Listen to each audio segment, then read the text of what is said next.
Today, Sunday, I've been shopping to screw fix, and I've got these Incloy 11-inch immersion heaters, and there's a modification that needs to be made because they have a built-in thermal cutout, because these are designed to go in your domestic hot water cylinder at home, for those who still have those who do not currently have combi boilers, or on a boat. If this was on a boat, this would go into what's called the calorifier, which is just a posh name for the hot water cylinder.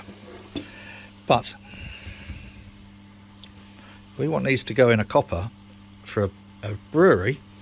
We don't want the maximum temperature to be 70 degrees, because that will make things very, very difficult getting a rolling boil. Now, when I bypassed the ones in the current one, the Burco elements, hang on, let me just try. This isn't going to make for the best bit of video, is it, boys and girls? Right, undo that,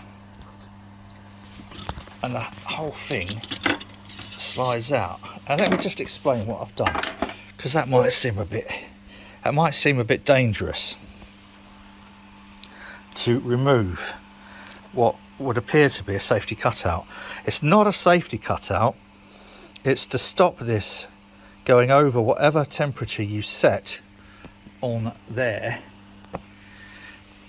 so that the hot water coming out your hot water cylinder doesn't scald you.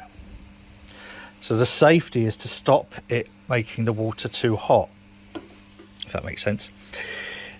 So by removing it, all we're doing is we're allowing the temperature that this goes up to be controlled by the PID.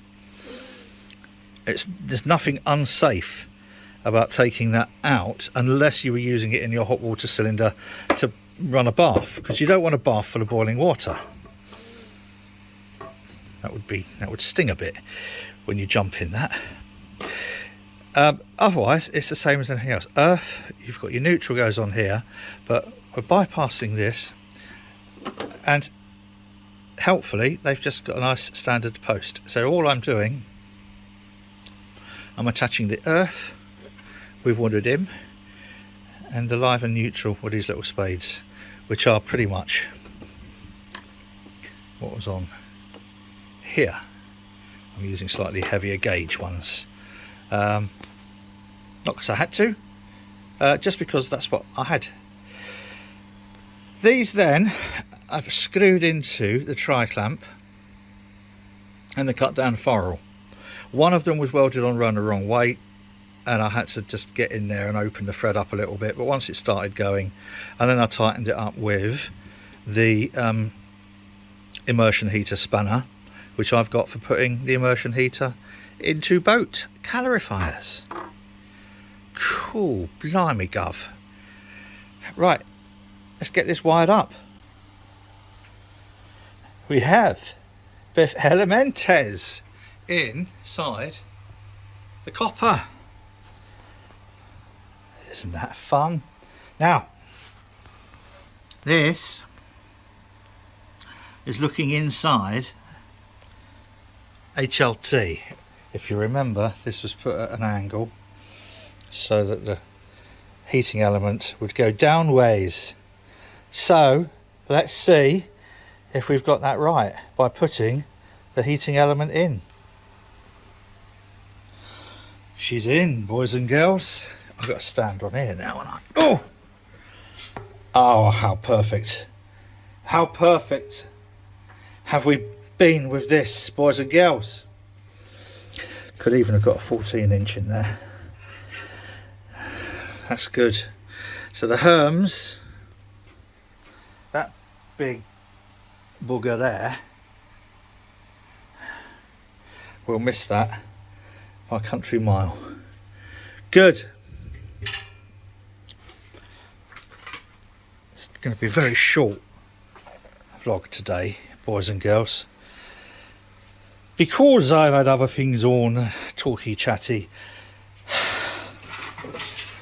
Oh, and I've just got me appointment through for my first jab on Wednesday. So let's turn these around and see how they look.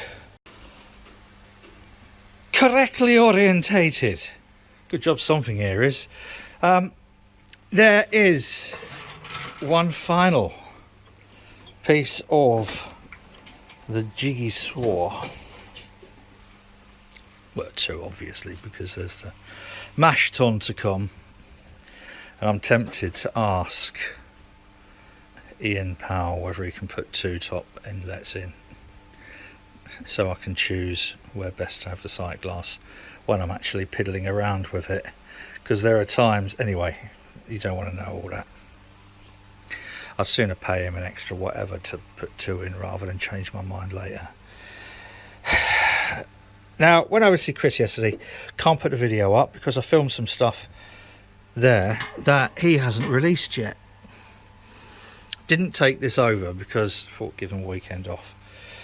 The question is, where are we going to put the bottom takeoff outlet tri-clamp? Obviously it's got to have space for the actual triclover fitting, so it's going to be going somewhere there. In fact, I might raise it a little bit, tiny little bit more, to accommodate for different buggering about bits. But Chris is confident that we can then wiggle something around inside. Never mind, you know what I mean, with a pipe, because it can go at a sort of like angle down and then up or something. Yeah, that's all right. There's probably clearance, and we worked out we could probably get a street in there if we cut a street elbow down and whatever. So what I might do, let's see what Chris says first. Obviously I don't want to do this and then, you know, is pop a 40, not 40, what was it, 24. I'll double check before I do it, because all these were pretty much okay. That probably won't take a huge amount of die grinding out, so just get that in there just so we can get the tri-clamp on there, and then work out how to put the pipe. Been a long day. Right, that's where we're at. I think they're looking good.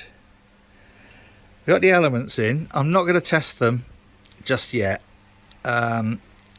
Possibly tomorrow I will get around to it.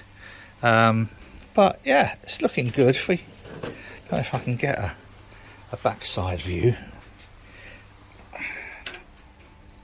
There we are. And these ones are pointing upwards a little bit. So what? Doesn't matter. They look brilliant from the inside-y. I like. And there was a little bit of OCD involved with that. This, perfect, loads of room for the Herms. More room than you could shake a stick at for the Herms. Good, right. And that'll be the final crowning glory. Might take the copper over to put a thermo well in the back, don't know yet. But yes, as I said, there's things that I can't show you from the last 2 weeks going over to see Chris. So the next video I put up will probably be just cutting these holes out and die grinding and welding, which won't be frightfully interesting unless, like me, you are becoming a bit of a welding geek. I think it is one of the most hypnotic things. It's just beautiful to watch it going on. And didn't get archive. Anyway, that's it for today, for Sunday. A whole new week ahead, boys and girls.